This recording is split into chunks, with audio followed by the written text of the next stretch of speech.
If you're a new business owner or you're a business owner that has had a full-time job for a long time, you've had a business, it's been part-time, you're trying to figure out how to transition from full-time job to full-time business owner, this video is for you.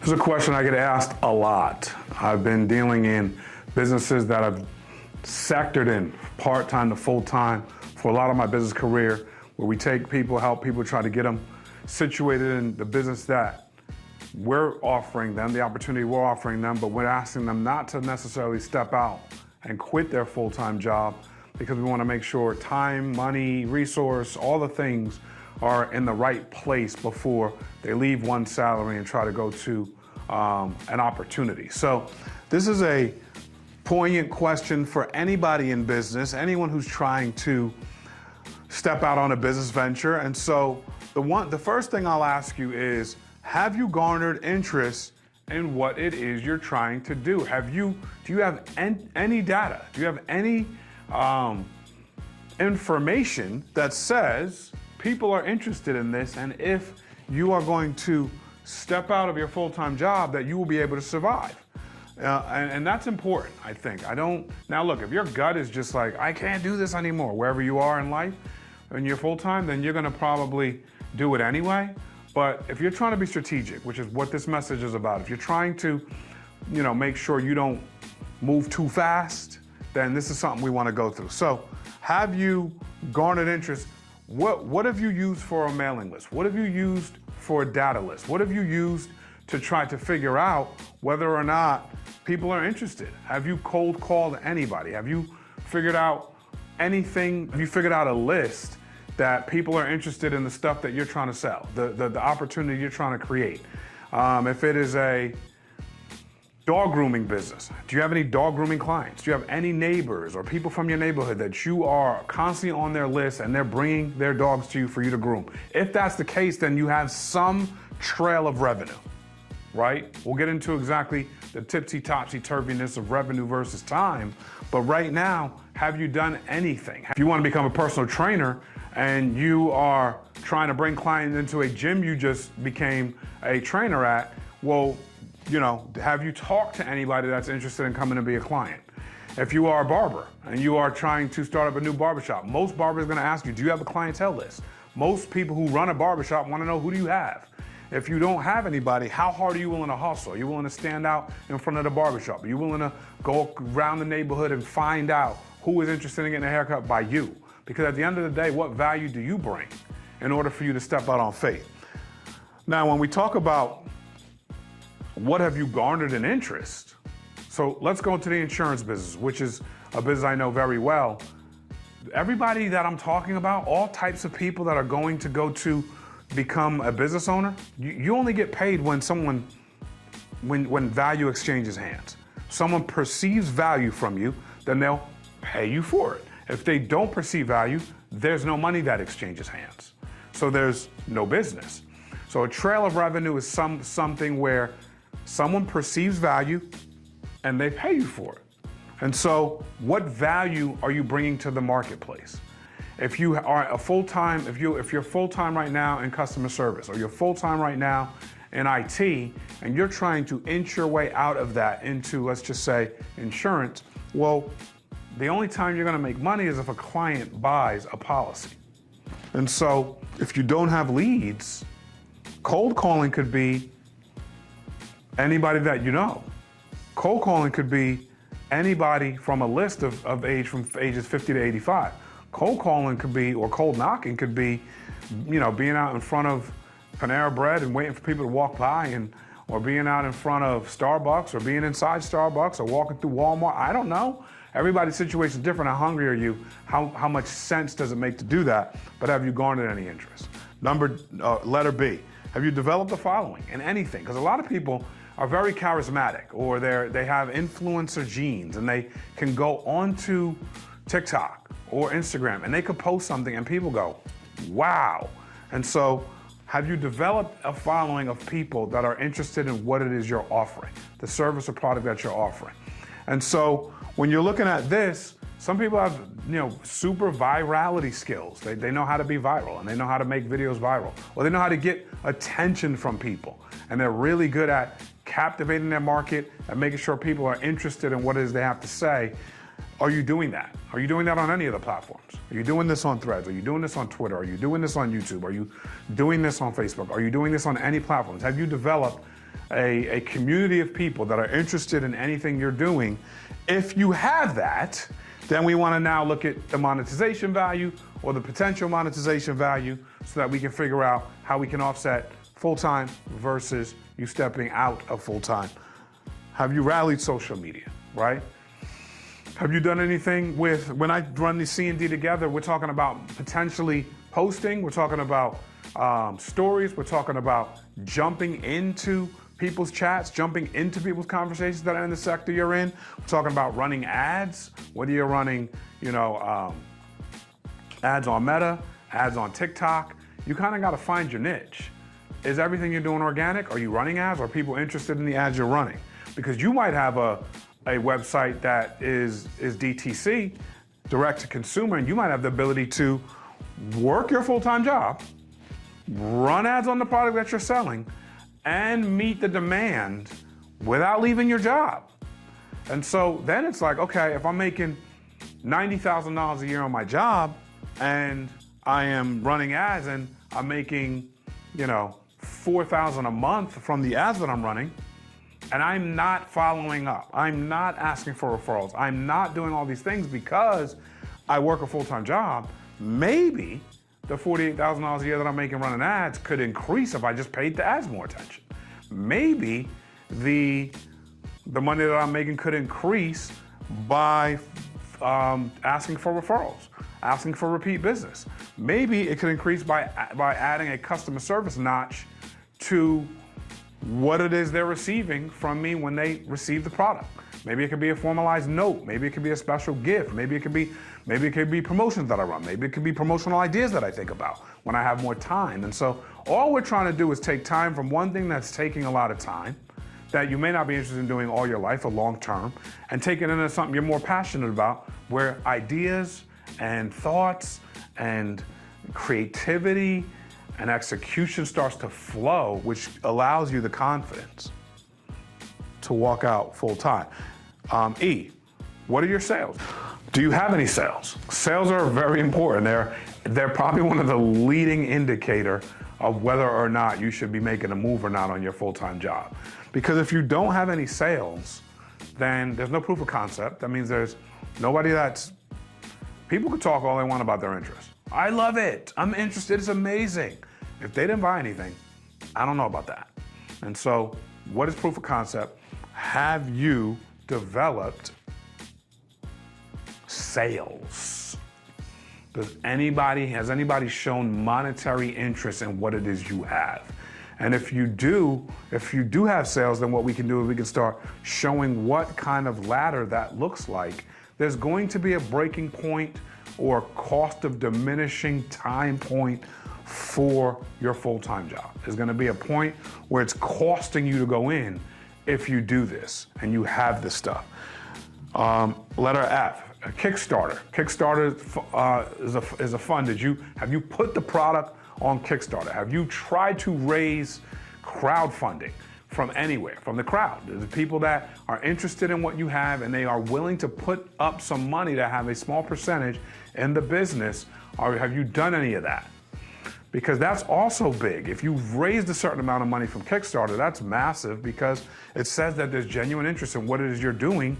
And so you can drive that interest on social. You could drive that into so many different ways, from on social media, social platforms.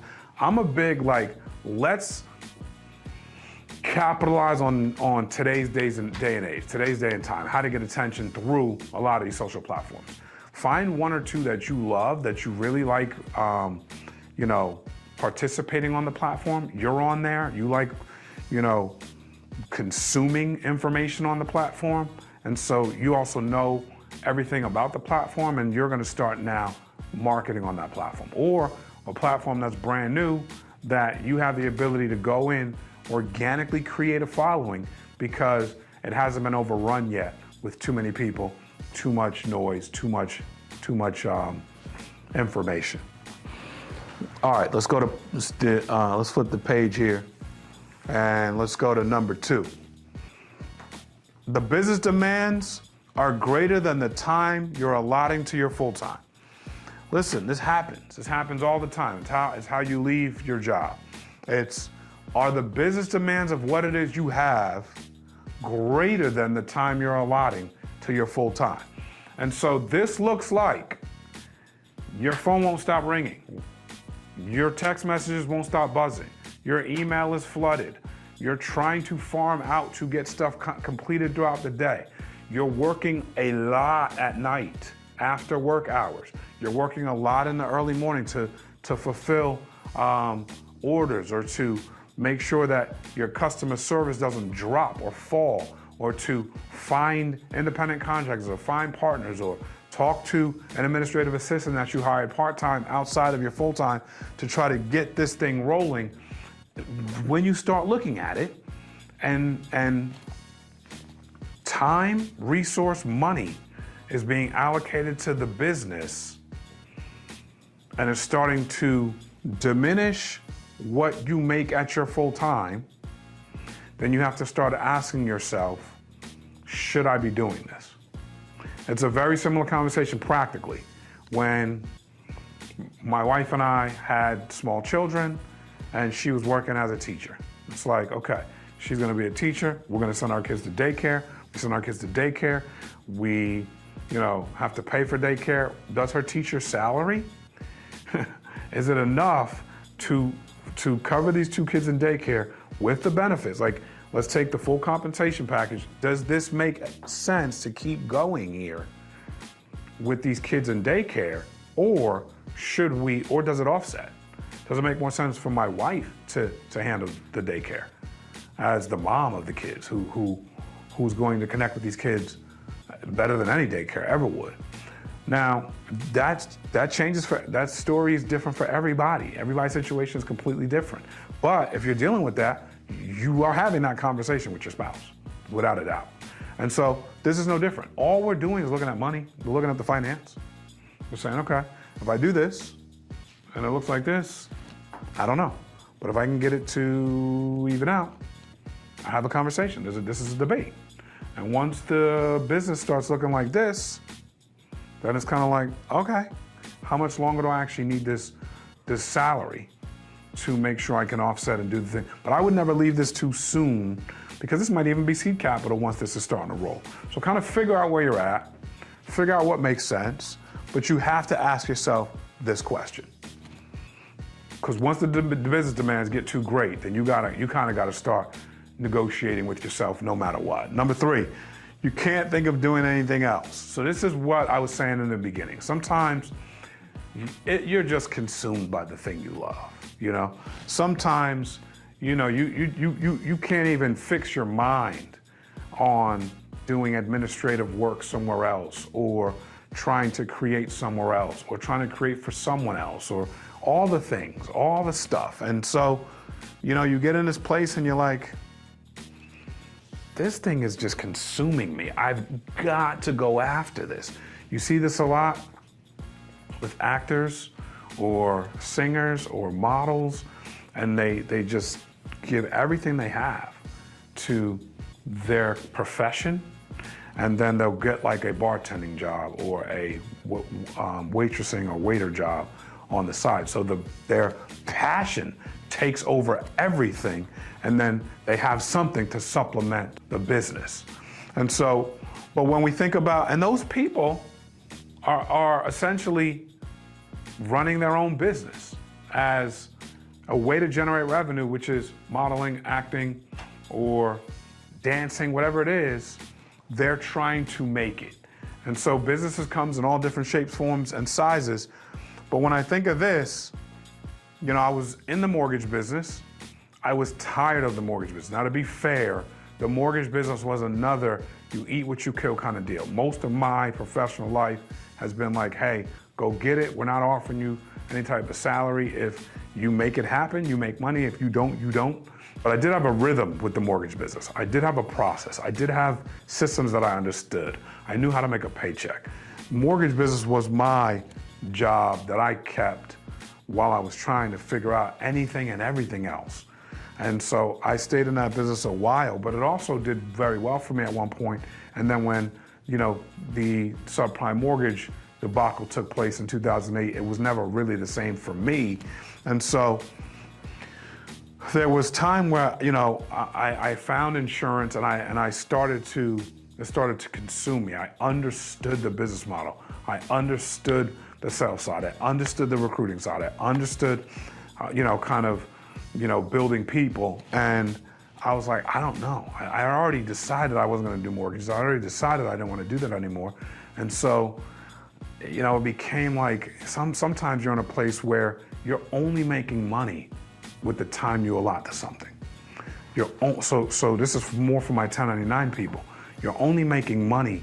So you could have 6 things you do that make money that you're doing. And from hey, you eat what you kill. I had a credit repair business. I had a renting property business. I had a real estate flip business. I had a mortgage client business. I had an MLM business. Jack of all trades, master of no money. And so I had all these things. Hey, look, I could allocate time to everything. Is any of it making me money? And so if it's not making you money, it doesn't matter how many hats you have, because at the end of the day, you've got to get momentum in something. And so when I'm looking at my situation, looking at my life, and I'm looking at 5, 6 business cards in a bag, I'm like, something has to dominate time. Even if two or three things are part-time and then part-time, I've done it all, something's got to be the home run hitter. Something's got to be the deal that's going to create flow. And so when you find something that allows you not to think of anything else, and it's viable, you can actually use it as a vehicle to put yourself in a financial position to eat and get ahead, you might let things fall off. You might start debating, is this worth my time? Is this worth my time? Is this worth my time? No, it's not. I'm moving it out, or I'm farming it out, or I'm giving it to someone else to manage and run, and you'll get in this position at times. And you'll see that, hey, if you can't think of anything else, sometimes you've got to just go for it. Number 4, financial confidence. This is a beautiful thing. And so I like to say, hey, if you're making $100,000 a year at a job and you have a run rate of $8,000 a month, you in 3 months in a row, 4 months in a row, you figured out how to make $8,000 a month. Well, if you're putting 40 hours over here, if you took these 40 hours, you're making 8,000, which is the same you're making over here. If you took these 40 hours and put them over here, you don't need to make 8,000 12 months in a row to match this. You need to see that run rate. You need to have that financial confidence that, hey man, if I took these hours and I doubled down, tripled down, and used them and allocated them over here, could this 8 grand become 12, 16, 21, and I don't have to deal with the same juggling of time? Because it's, you know what I'm saying, sometimes it doesn't flow with your mindset. And so financial confidence is a big thing. And last but not least, risk tolerance. How do you manage your risk tolerance? What is your comfort level for risk? Some people don't like risk. If you don't like risk, we're not even having this conversation. And some people delay and delay and delay their risk. I heard it once saying, you might have a gun and it's ready, aim, aim, aim, aim, aim, aim, aim, aim, aim, aim, aim, you never shoot. Ready, aim, aim, aim, aim. Ready, aim, aim, aim, aim. Ready, aim, ready, aim. Well, ready aiming. I've been aiming for 40 hours.